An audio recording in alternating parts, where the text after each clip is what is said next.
Welcome. In this lecture, we would focus on mineral resources. Now, this section is a broad accumulation of three important segments. One is the mineral resources.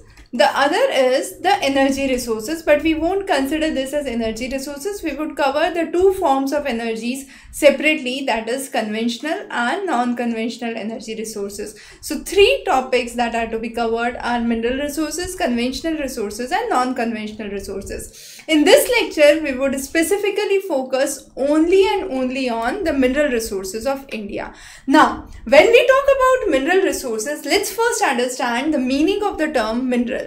Mineral is an aggregate of two or more elements which are present and they uniquely have a definite chemical composition.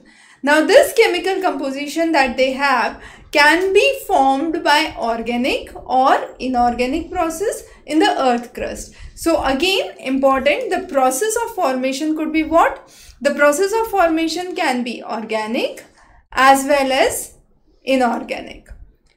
Another important thing that we need to understand here is these minerals can be divided into or classified into two forms. We can say metallic minerals and non-metallic minerals. Let's understand the difference between those. Metallic minerals are again classified as ferrous and non-ferrous.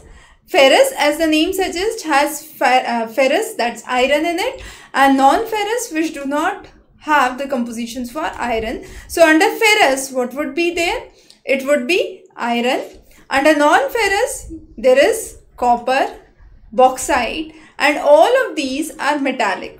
The most important characteristic of metallic minerals are they are found in the igneous rock structure and they are the basis for the present day industrialization, we can say. The other classification pertains to non-metallic. Non-metallic are classically found in sedimentary rock structure.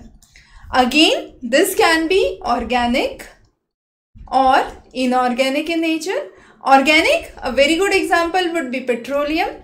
Inorganic, good examples would be limestone, since it's a sedimentary deposition. Limestone, gypsum, mica are some good examples for non-metallic. In this section, we would particularly focus on four minerals: iron, manganese, copper and bauxite. Now, characteristics of minerals in general. Firstly, they are not evenly distributed. That means every part on the globe would not have the same proportion of all the minerals which are present.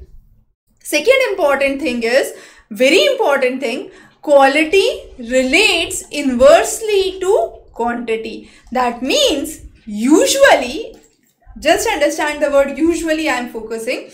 Usually, if the mineral is found in large quantity, quality can be subpar. However, if it is found in less quantity, it is of better quality. So, quality works inverse to quantity usually.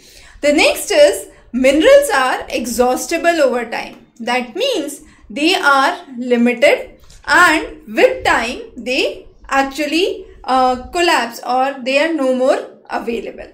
Now, in this section, what we would try to understand is the very first mineral, which is iron. So, we'll start with iron, followed by manganese, copper and bauxite. Now, iron is the basis for steel industry and it is also the basis for most of the industries and actually goes into the construction, right? So, iron, 90% of that is used for steel making. Very, very important. Iron can occur in various forms. For example, if there is a powdered form of iron, this powdered form of iron is used as magnets. There is another important form of iron which is known as radioactive iron. This has nearly 59% of iron compounds which are present and this is used for medicines,